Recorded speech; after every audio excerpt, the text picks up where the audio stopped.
I am absolutely positive that the record button has been pushed. Thanks for joining us for episode 2 of Court Views. I am Sony here with Milton and James, and this is a new podcast where we talk hoops skills and rule IQ all at the same time. Milton is the founder and CEO of MDW Basketball. He is a former D1 college basketball player and overseas pro who's been a skills developer for several years now, working with players at all levels.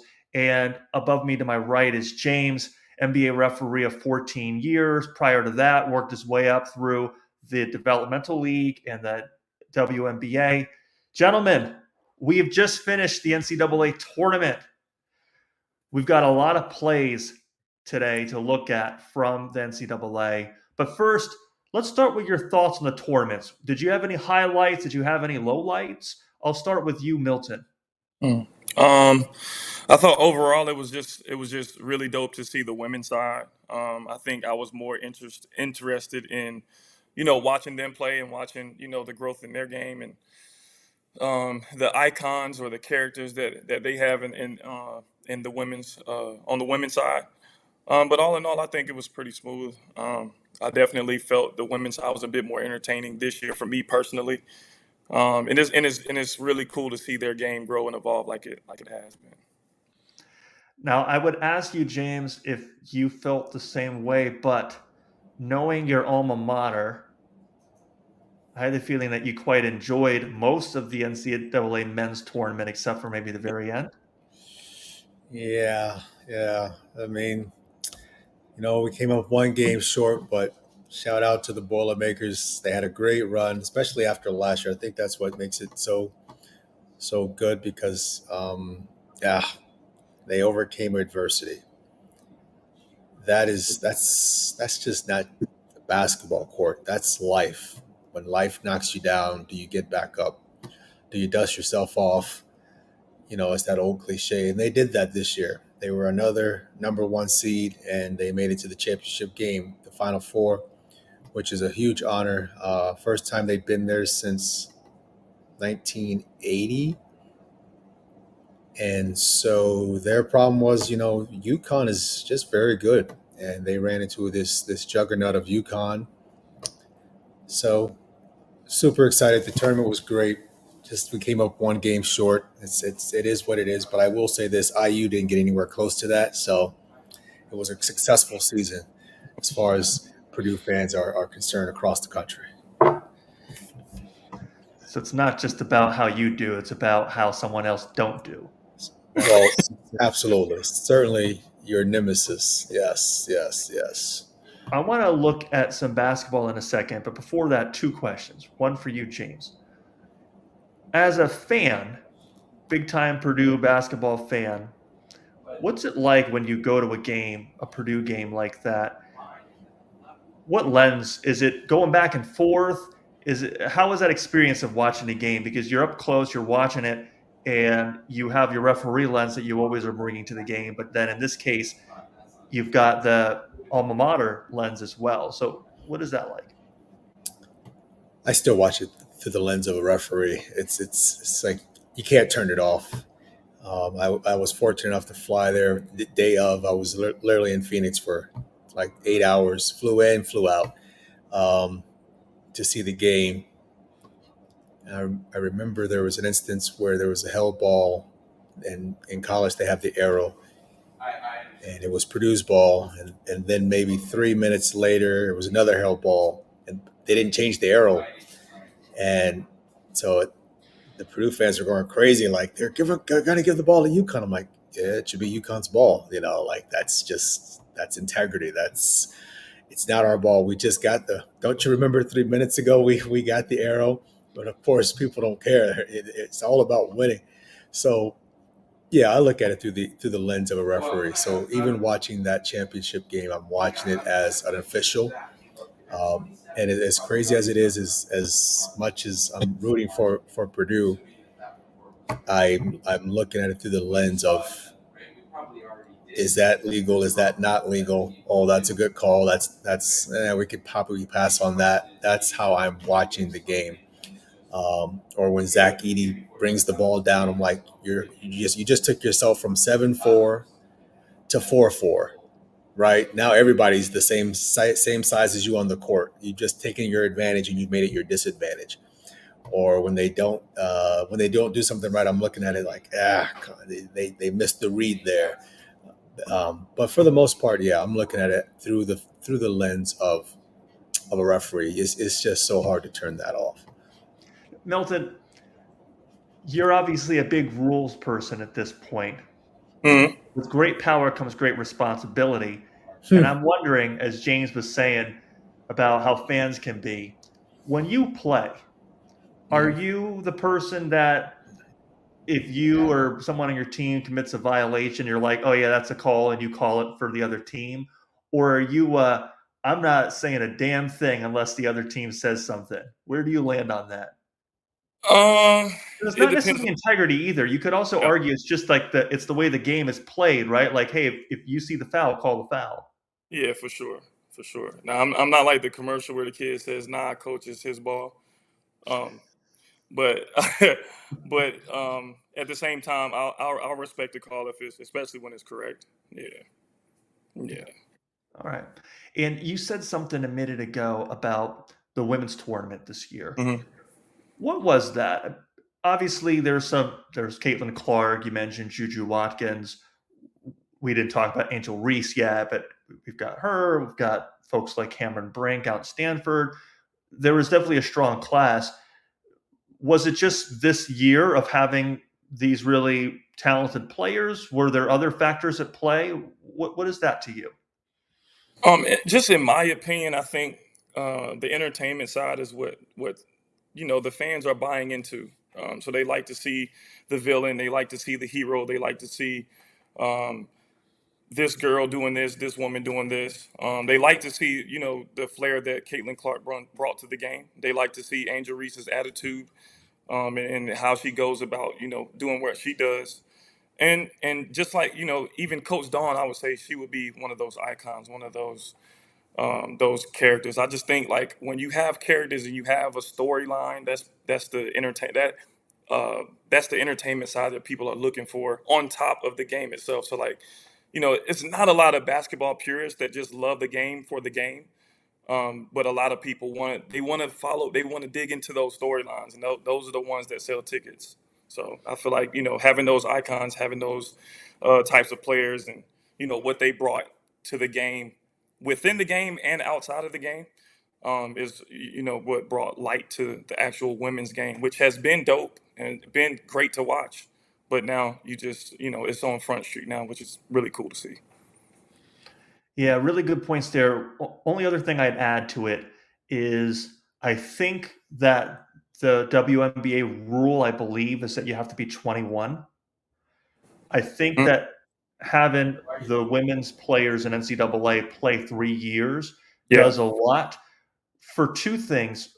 For the individual, of course, to continue developing their stardom. We think about Angel Reese and Caitlin Clark. They were pretty big last year when they faced yeah, off. They had a yeah, whole nother year in that environment to continue to build, as you said, those storylines, those narratives, yeah, and also just to get better. for They sure. are really awesome players at this point. They've had those time with great coaching and really strong programs. And I think the other thing is you talked about Dawn Staley. She's been able to build that team up over a few years now. So you've got these dynastic opportunities in the women's game that when it's one and done and it's the transfer portal and it's NIL, if you've got players just staying in one place a year at a time and then leaving, whether they go to another school or they go to pro, I think that's also a big impact as well. I agree Yeah. for It'd sure. be, it'd be interesting to see if there's any changes to these policies across the leagues in general and what that might yield. So let's get into some basketball, gentlemen. The play. And you said it, controversy, storylines are a big part of what gets eyeballs on the screen. And this was, as we know, a play that's just been talked about ad nauseum. But what better place to really talk about this play than court views? That's what I was thinking about when I saw this. I was like, I cannot wait to get on with James and with Milton and to Oh, dive into this play. did he And tweet then, about this? what now? Did he tweet about this? Let me. He Oh, did, I and gotta read he this. Yeah. did. But this is really great too. When I saw this, Milton's perspective, I said, "Oh man, this is going to be a good conversation because I Okay. don't think James and Milton see this the same way." Okay. So, Milton, take us through your process because I think you Mhm. started one place, and as you studied it Yeah. more, your opinion kind of shifted, and then we'll go to Yeah. James. So when I initially watched it, I felt like, that's a play that you could let go and kind of let play out and let the players dictate the game, which is, what a lot of people said and how a lot of people felt. But the more I watched it, I could understand why it was actually called. Technically, by the rule itself, is technically an illegal screen.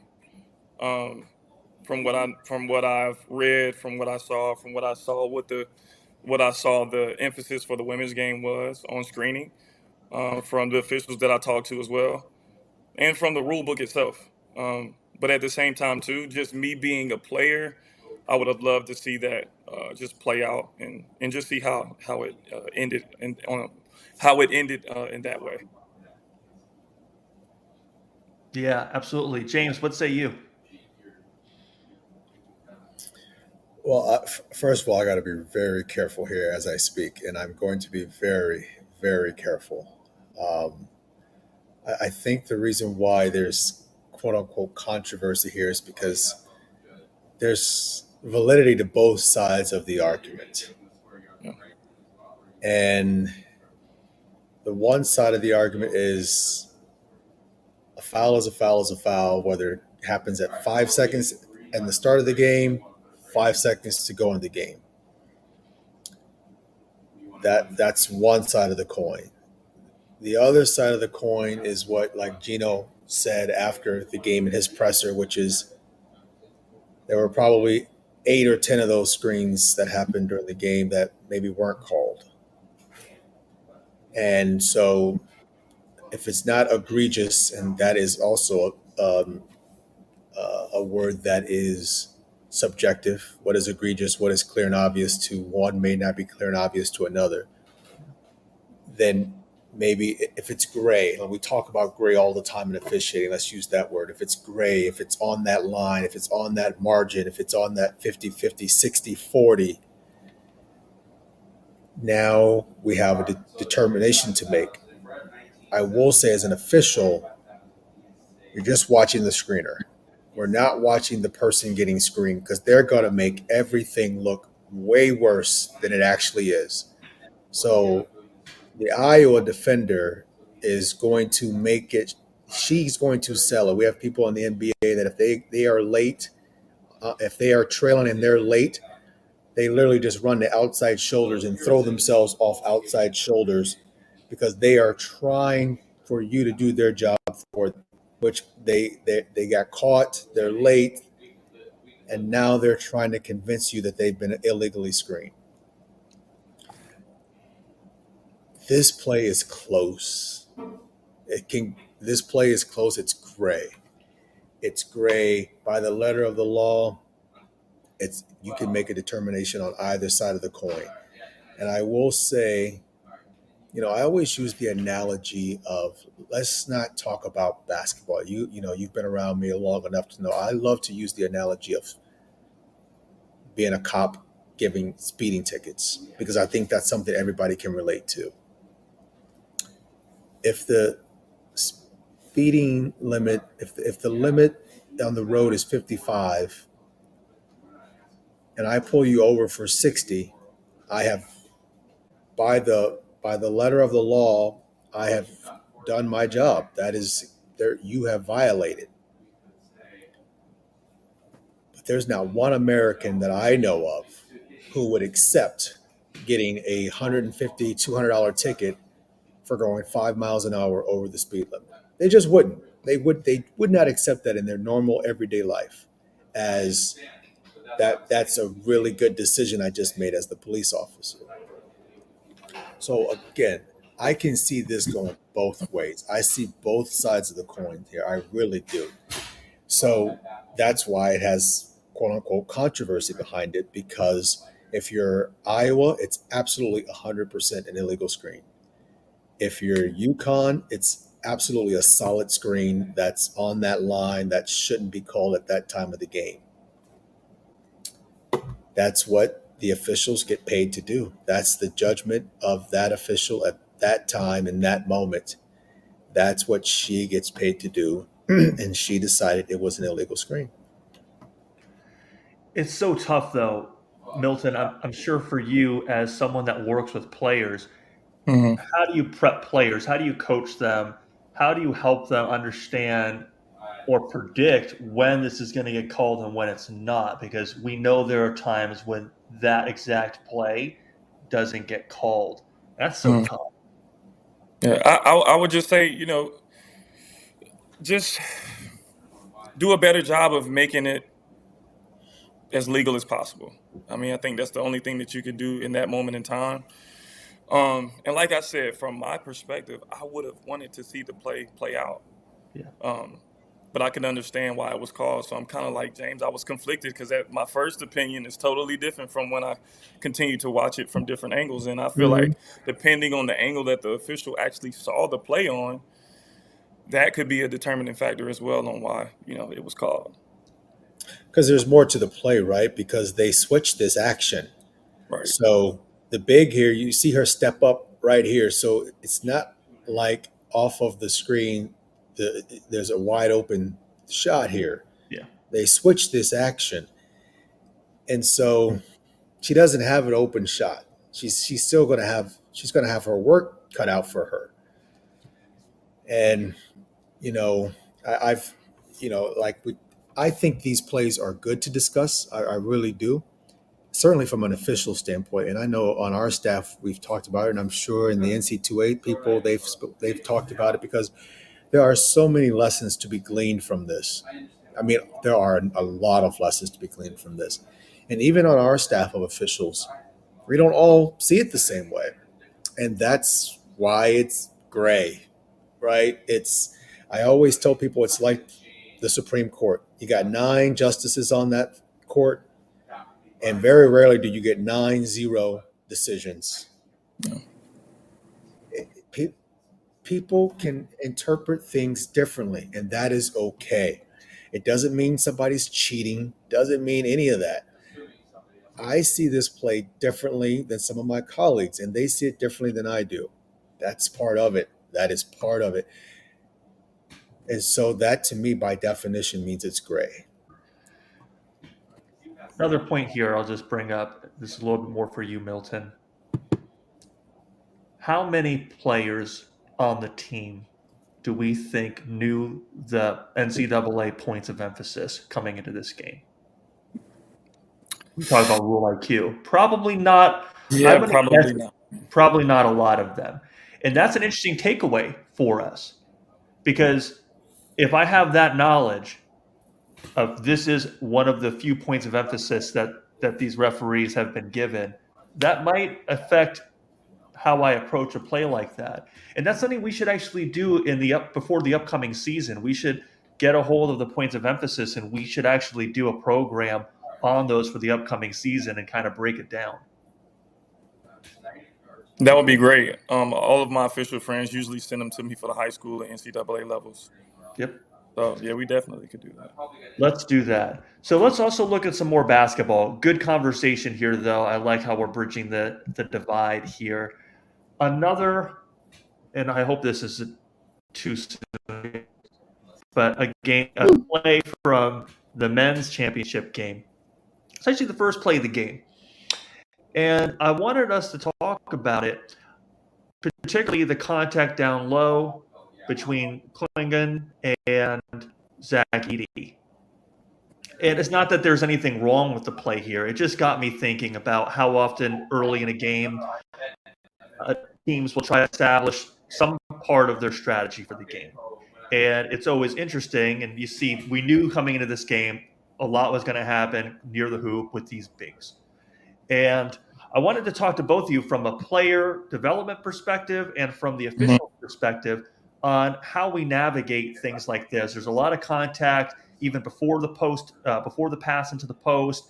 Once Edie gets the ball, there's contact, and I know contact doesn't mean illegal contact, but I'm just saying it's contested. So I wanted to get your viewpoints on this. Maybe I'll start with you, James, and then hear your perspective, Milton, from a player slash coach developer angle. But James, what are you looking for early in the game when you know you've got two bigs in a matchup that is going to be a focal point for both sides? That's a good question. In our league, we have guidelines. So there are things that bigs can, or not just bigs, but guidelines that apply to certain areas on the floor. Certainly, what we call inside the lower defensive box. I'm not going to get too technical here, but you can have forearms, you can have a bent hand, you can have a knee between the offensive player's legs. You can't lift that knee off the floor, but it's going to be physical in the post. That's just two bigs fighting. You know that's going to be the case. And so when it comes to the bigs, you're really just making sure, like on this first possession here, they're fighting for a position in the low post. If they're getting to the point where it can go either way, I usually just like use my voice. I always tell officials, you can use your voice to help people. Like easy, show your hands. It's preventative, but I'm not going to be talking to you, 40 times in a game. I'm going to say easy, show your hands a couple of times.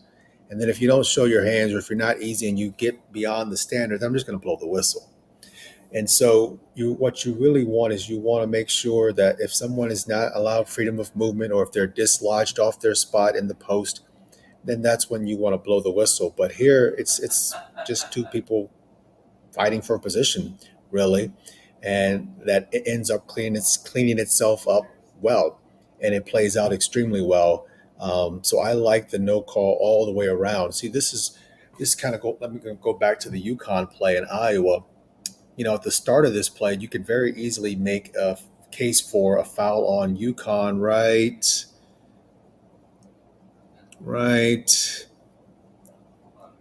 here. You see how he's got that arm wrapped? And you can say, oh, yeah, there's a wrap, there's a foul. But it has no impact on the play, right? The ball's not coming into him. It cleans up nicely. So not all contact, to your point, is a foul. So some contact can be deemed incidental. And that's the hard part for people to understand. Like, when is it incidental? Well, when you've had about 10,000 hours of doing the job, you will learn when it is incidental or not. When you haven't had 10,000 hours, you don't know when it is. And so people who have been doing this for a very long time know what it looks like.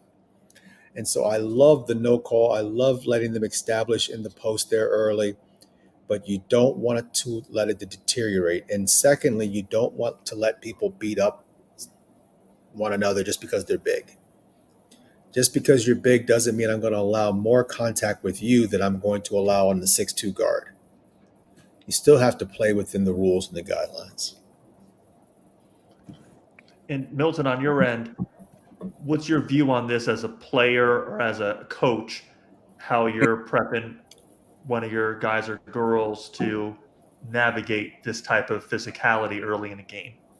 I like it. I feel like this is like just pretty standard to me. And I feel like players. I just encourage players to adjust as the game is being called. So if they tend to call that, then you have to change your approach. And if they don't, you can kind of be a little bit more physical, then be a little bit more physical. It's just about having a good feel for the game and a good feel for how the officials are calling it.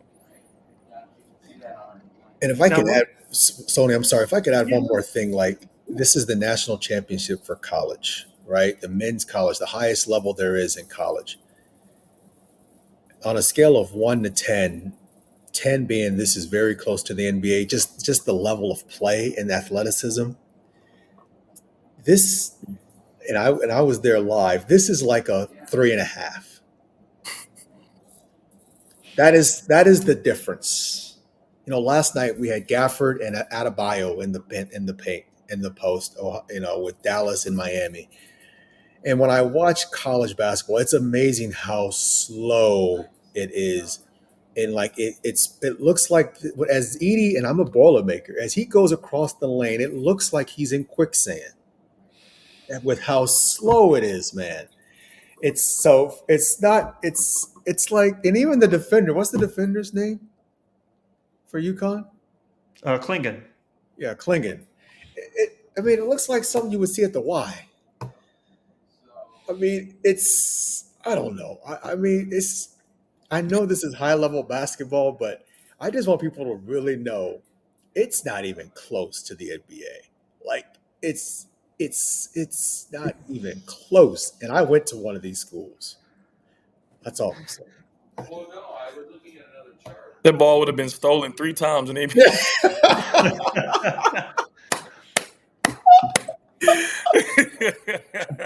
Oh my On this goodness. point, what I see here, Milton, and maybe it's really more of a question. I won't make it a statement. What is your thought about this as a first play? I feel like sometimes teams get very they get very focused on what they want their first shot to be. And it becomes more about getting the shot that they come into the play wanting to get rather than reacting, because he wanted to go to this over his left shoulder. That right hook shot is a patent shot for him, but there's really not a lot of help on the left side, on his left, and it just feels like there's maybe a missed opportunity here.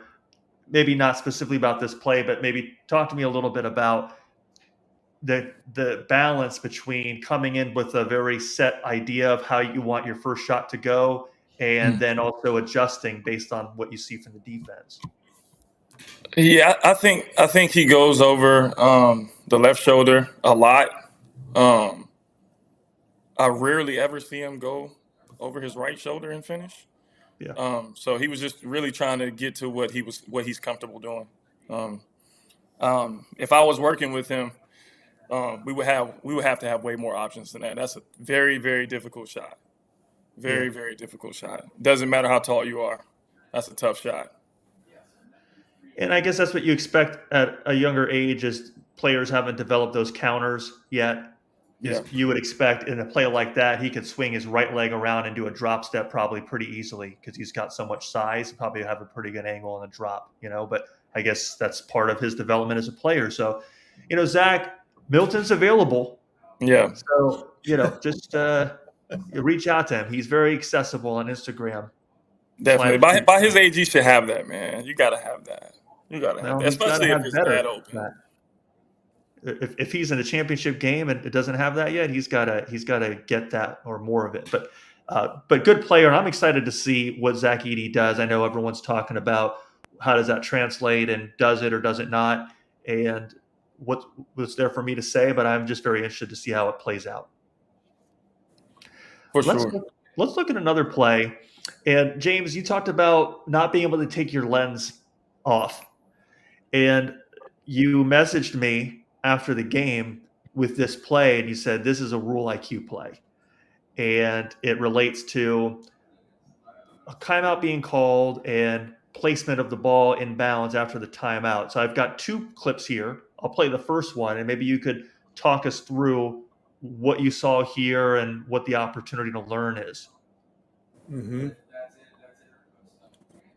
So the first part of this clip, okay, Purdue's pressing. They need stops, right? They're down 13, 2.5 to go. And the guard dribbles into the coffin corner there and calls timeout. And you see Hurley put his hands on his head like, oh, no. Like he just called a timeout in a terrible spot. And I was thinking, okay, that's a win for Purdue. He called it number one, they lose a timeout, and he's at a terrible spot to inbound the ball.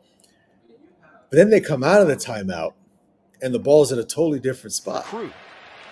And I was like, and I see Matt Painter talking to the official, and it's clear to me that Matt Painter is asking, why is the ball now here? Advantage UConn, because it's all the way up near the top of the key. But that is an NC2A rule that I'm not privy to, but they apparently have like 4 spots on the court. I can't even speak to the rule because I don't know it. But if in the NBA they would have literally had that ball in the deep corner to inbound, which is an advantage to the defense because that's a tough spot to inbound the ball. So when I saw that, I was like, wow, this is it's clear to me that Painter and Purdue didn't know this rule because he's probably drawn up something to do with the defense about deny. We're going to switch everything on this inbound, and then we come out and the ball's at a different spot. Just totally takes away everything you just talked about for the last minute in the timeout. And so again, for Rule IQ, what we're trying to get players and coaches to understand is the more you understand the rules, the more of an advantage you actually have on the floor, right? There aren't many games that you play in life, any board games or any games, video games that you play. If you don't know the rules, it's hard to win those games. And I'm amazed at how many players and coaches at all levels don't know the rules. And this was a great example of that. When I was watching this interaction between Painter and the official and Jeff Anderson, and I was like, okay, he doesn't know the rule. I didn't know the rule because I was like, this ball's been moved 20 feet. Purdue thought they had him in a really tough spot, and now they don't. So interesting to see that, and it's about having more of these conversations to raise our rule IQ, just to be more aware of what happens in these sequences, because it didn't make a difference in this particular game, but there's going to be a game where the difference between where the ball is being inbounded and a team's failure to understand that is going to decide the game. There's no doubt about it. So really fun that we can have these types of conversations. Gentlemen, Definitely. go ahead, Milton. No, I was just saying definitely. Yeah, it's been almost 40 minutes in our podcast, and we have not done a travel play. We have not done anything footwork related. No one. Which I'm kind of proud of us because those are easy plays.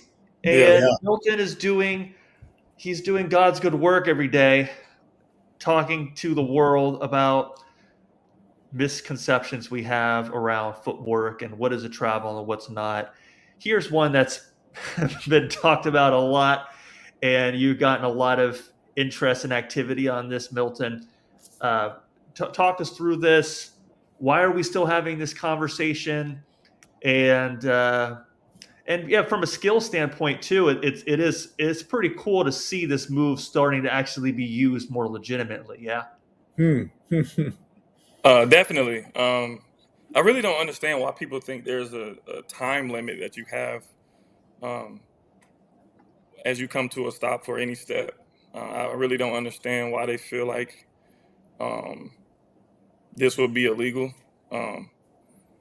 It's not the most common thing they've ever seen before, I'm sure, but yeah, it's pretty cool. And I teach similar concepts, maybe not come to a complete stop like that. But definitely decel steps are extremely important when you're attacking. And just being able to throw that defender's timing off to be able to challenge and block shots. And I think that's simply what happened here. You pause, you make that defender believe that you're actually going up for a shot, hold, wait, then shoot it as he clears. So, yeah, it's pretty simple. I don't understand what the controversy is, really. I think I saw somebody do this in a game a couple weeks ago.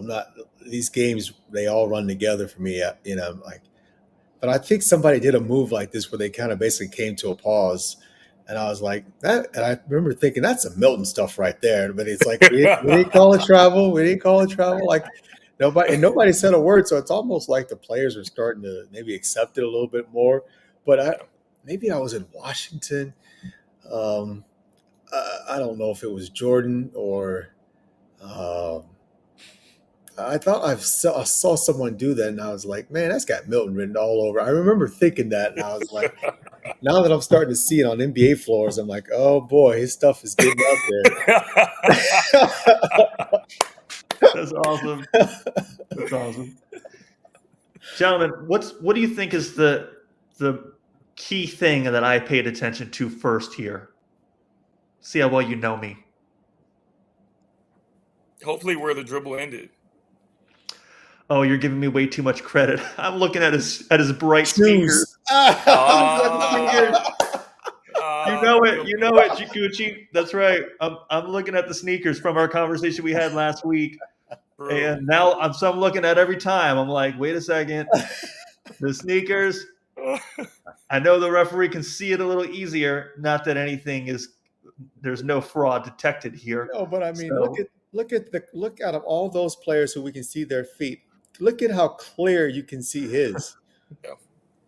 Right. So I'm yeah, I'm with you. Maybe we do a study, and I think there is a correlation. The brighter the shoes, the better we get at seeing travels against you. So maybe you decide to go with shoes that aren't so bright. I think we're gonna find that if we did it. That is crazy. Like I watched this play 100 times, and I never saw that. I broke this play down, everything. I never realized it. It's crazy. Milton, do you have sneakers of this color? I wear all different types of colors for That's probably why. for Because sure. I wear black sneakers. That's basically what I've been wearing to play basketball for my entire life. So Mm. I am not as adventurous. I'm actually a little colorblind. So I don't even know exactly what color it is, if it's yellow or lime green, but I know it's Mm. bright, and I know that Yeah. I would not be wearing it. Yeah, And not because I think it looks bad, because also I wouldn't even know what to match it with because I'm so colorblind. I know if I wear black, it'll pretty much go with anything. So I keep it very simple. I Let's respect look at that. yeah. There you go. You got to know. You got to be self aware. absolutely. I wanted to look at something I saw you post recently. Hmm. You working with some of your players. And I thought there was, of course, a skill development part to this, but what you're talking about also has implications for how the game is called, how it's officiated as well.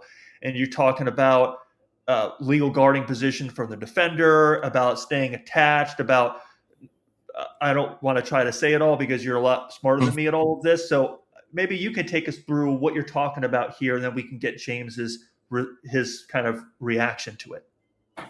Yeah. I've been studying players like Shea, a lot of different players, Paul George, and just teaching them how to use their body to their advantage. Um, and using their inside shoulder and using the defender's momentum against them as they're attacking. But I think the most important thing I want them to understand is what legal guarding position really is, and where that defender is when they're guarding you is extremely important. Especially when you're being physical, especially when you're using an inside shoulder, and just being able to use it in the right situation and at the right time, and not going out to seek the contact. But I think when you're engaged with that defender and then disengaging, it creates that defender's momentum to go toward the basket, yours to go away, and it gives you a little bit of time to get your shot off, a little bit more time to get your shot off, and that's the gist of what we're working on here. That's awesome. And James, your thoughts as you see this as it relates to officiating and working with younger officials on how to properly officiate plays like this. Yeah, I think one of the concepts that's hard for younger officials to learn and to incorporate is what we call to and through. Players are allowed to come together, and usually and you'll see it more often when you have a bigger player on offense and a smaller player on defense. And usually the smaller players, certainly if there's a switch and the smaller players, got the big on them, and now they're in the post. As soon as they come together, that smaller player just goes down. We call that two, but no through. And so when the dribbler doesn't go through the space of the defender, excuse me, then that's usually a no call. And that's what it gets people, that's what is hard for younger referees, fans, and everyone else, players to understand is they see somebody fall down, so they think a foul has occurred. That's not the case. It's two people coming together and then one person going down off of a bump, but the bump didn't actually dislodge you. It's basically you extenuating the bump to make it seem like it's worse than it is because You're trying to get me to blow the whistle. That's what you're trying to do. That's all part of the gamemanship of basketball or baseball or golf or whatever any sport you play. Hockey, there's always gamemanship involved. So trying to teach younger officials that not all contact is a foul. And we always say let play start, develop, and finish. That's another concept that's because usually we want people are blowing on contact. That's the development stage. That's not the finish stage. Finish is we see the contact. Now let's see what happens afterwards. Now that gives me a moment to process the totality of the play, to see all of it. And now I make a decision. So you hear on our games broadcast saying, "Oh, that was a late whistle." What it is it's a late decision because we are processing the play. And we want to have I don't call them late. We want to let the play finish so that we can, and when we do that more times than not, we're right, rather than call it too early and we're wrong because we didn't let it finish and we didn't have enough information before we blew our whistle, and then we're usually wrong.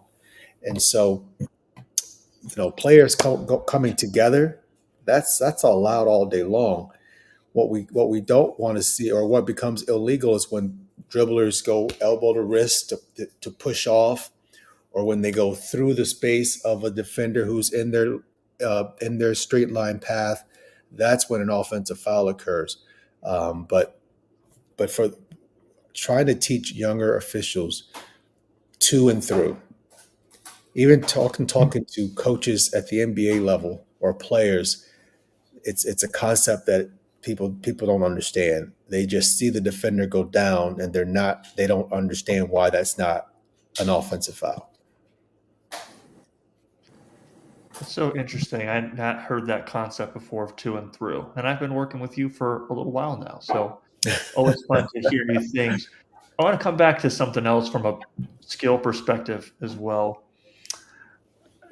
Milton, I think you were talking about this recently on a SGA play, but I think players now, and you're working with players on being so deliberate about how tall you are in a play, how not literally your height, but I mean how high or low you are positioning your body.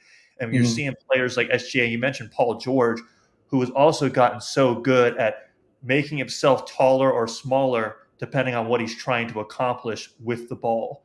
for And sure. that is something that people are getting much more sophisticated about, and Hmm. I imagine also has implications for how an official is seeing the play and how they're intaking it. But yeah, it's just really neat to see how much attention is given to how tall or small someone is making themselves with the dribble. Yeah. Yeah, most definitely, most definitely. I think in certain instances, it's beneficial for you, especially as you're attacking, to have that inside shoulder dropped. And on certain instances, when I disengage from that player, to lift and show jump shot, maybe to hesitate and get them to freeze or lift, and then get right back low and attack again. So yeah, it definitely depends on what you're doing on the floor, how you're attacking, and what's going on in the play. And can I add something to that, Sony? Because I know, like, you hear an officiating all the time, like on broadcasts. He lowered his shoulder. You never ever like this is what I don't understand. Like, I'm like, do these people understand basketball? Like, I ain't even play basketball, and I understand that. You know what I'm saying? You know what I'm saying, Milton? Like, have you ever seen somebody drive to the basket dribbling straight up? I mean, no. I think I saw. You know what? I take that back. I think I saw it in Hoosiers, the movie Hoosiers. I think I saw them driving to the basket while they were standing straight up. I think that's the last time I saw it. But like, oh, he lowered the shoulder. Yeah, you get low when you're going to the basket. I mean, I really don't understand. I have no idea why people think you're supposed to stand straight up and drive the basketball. Yeah, he lowered his shoulder. What do you mean? He's driving the basketball. Oh man, it's funny. It's funny to hear that. every My time I guys hear it, know. I'm like, oh my god, you've already told me you don't know anything about what you're talking about. You've just, I think it was it was Ronald Reagan's line. I'm not going to get into politics, but a long time ago, he's like, it's one thing to basically be ignorant is what he said, and it's another thing to open your mouth and just let everybody know. It's like, it's one thing to show you don't know anything about basketball, but it's a whole nother thing to open your mouth and you just tell the whole world you don't know anything about basketball. That is a fact. That's really funny about the shoulder thing for sure. I hear that all the time. Even just playing pickup and dropping the shoulders. Like, well, it's a contact game. I don't know what you're expecting here. While we're looking at some of Milton's work, let's also take a look at his latest creation. And Milton, I like to name your plays. We should do sometime. We should ask your followers to, name your plays and see, have a contest winner or something. But yeah, I named this the Flippant Flip because it's like you just go in and you're just kind of like whatever, and you just flip it. So it's the Flippant Flip for now. We can maybe find a better name than that. I have to admit, it's not as inspired as the tippy tap board bap. Tip tap board bap that we looked at last week, but the Flippant Flip. And this is a concept that you keep challenging people on and seeing how far we can go. It's a live dribble. You can see the ball. I'm sure you worked really, really hard to make sure that ball is still spinning in your hand. And so what I just explained to someone, because someone asked me about this, he said that's obviously a travel. I said, if he took another dribble before he gathered, it would have been a live dribble, right? And they said, but so I'm sure you're hearing a lot of that as well, right? Definitely. For 4 years straight. Oh God. But yeah, I just delayed the end of my dribble, allowed the ball to rotate in my hand, kept my hand on the top side of the basketball, ended the dribble, and took my legal steps, but I laid the basketball up on the floor on step 2. Now, if the question on that right heel, if that right heel comes down any sooner, is it not legal, or is it? Yeah, that would be the third step after gather. That would be a travel. Yeah, so it's like it's this close. Just before. It's kind of like trolling. That's kind of what you're doing here. James, do you think you're going to see this out in the court? Sometime this season or next season? You think you're going to see something like this? Hey, you never know. But I know when I first saw this, I was like, this is my first time seeing it, and I was like, okay, I'm on to Milton now, because I saw like, okay, the ball, spinning that, and I was like, I'm gonna have to show this to somebody, some of my colleagues again, because like I said the last time, I need a second and third opinion. But when I saw this, I was like, okay, and that's not the gather, that's the gather 1, 2. Okay, he's gonna say this is legal because of that. It's up for debate. It's all about that. Do you consider that ball spinning a gather? If you don't, then you're saying he can put it back down because he hasn't gathered it. And if you don't consider it a gather, then none of those steps count until he gathers it. So, it's euphemism. It's tomato. That's what we're trying to figure out. But yeah, I'm sure somebody would try it in a game, and I'd probably call it as a travel, and they would tell me, like, they would reference this as why it's not. And I would tell them when Milton puts on the gray shirt and gets a whistle, then they can have him come out here and referee the game.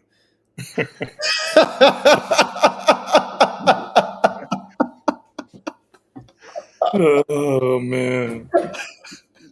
So, couple of nitpick things, not related to the legality of this at all. It's above my pay grade, but I would have really appreciated it, Milton, if you made it look more flippant by not looking up at the rim after you threw it.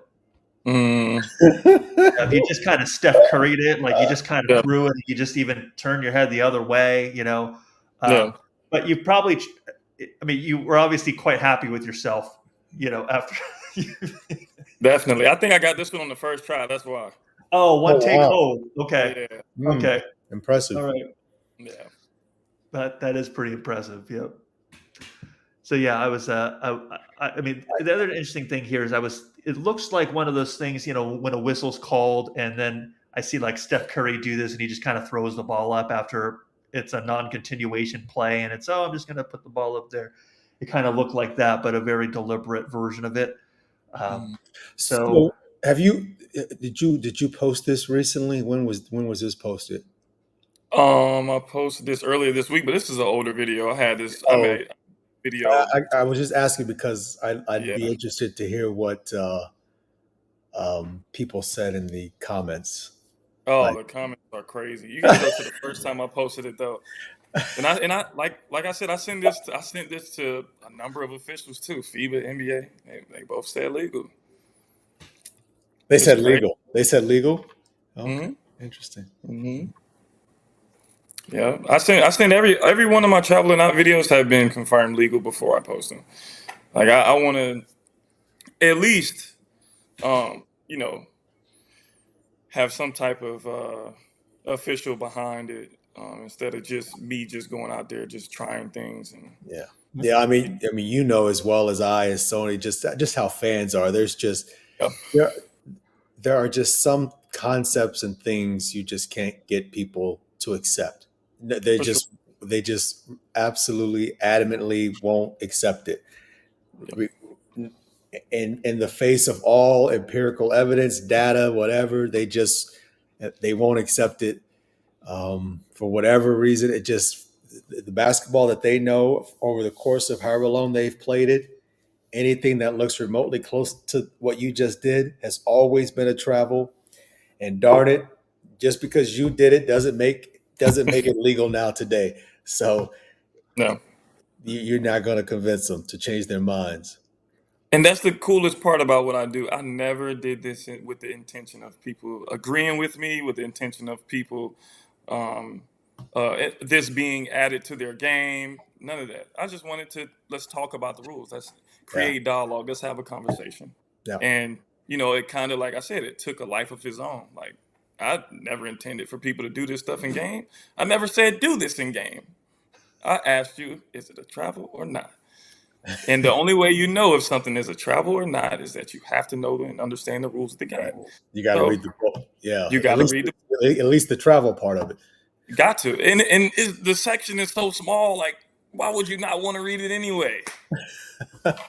Like, it's So and it's just like I just feel like, and it kind of shows how much players really don't know the actual rules of the game, and how I didn't know the rules of the game until after I stopped playing. So it's just really just trying to give out that information and bring awareness to it, and how you bring awareness to something is finding the entertainment aspect, and that's Yeah, what I did. I found the entertainment aspect, and then I reel you in with that, and then I start to give you what I've learned and what I take from other officials, and shoot, I'm still learning. I'm still learning. So I'm an open book. I'm always a sponge and just trying to learn and grow and get better and help people. yeah. The dialogue is big. I think that's what we're trying to do, right? Create, excuse me, more dialogue. That's why the Iowa, excuse me, the UConn, who was it? The UConn, uh, the UConn, Iowa, the women's the game. screen, yeah, the screen. yeah, Mhm. That's why that play was so fascinating because it creates so much dialogue. Because if you have an open mind and you don't just you know stick your stake in your position and you have no flexibility of movement, if you're reasonable and can listen to the other side, you can probably have an opening there where they can move you a little bit to their side, right? But even just not even basketball, we've become a society where it's either you're right or wrong, you're yeah, good or bad. yeah, Yeah, There is no middle ground. yeah, yeah, And that's where it's like people don't even have dialogue anymore because it turns nasty so quickly. yeah. And in basketball, it's a lot of gray. It's a lot of Yes. gray, and Yes. it's up for interpretation. Like like you always say, this official might say it this way. This official might, believe it that is another way. And but just creating a dialogue is just helping everyone get a better understanding. Whether we agree to disagree, that's fine. But Yeah. just having a conversation is how people continue to grow and evolve. And maybe at some point in time, you may go to their side, or they might come to your side, and that's what it's all about. And that's how you bring people together through the game as well. 100% agree. You guys agree on something. That's good. I love it. This is great conversation, and you both are bringing different perspectives, different views. That's what we're about here at Court Views, and I love it. Thank you so much, both of you. This was an interesting day. Thank you for those of you checking us out today as well. We had some real meat today. Not as much of the footwork and the traveling stuff. We really went into some different layers and conversations. We're trying to find new things to talk about, right?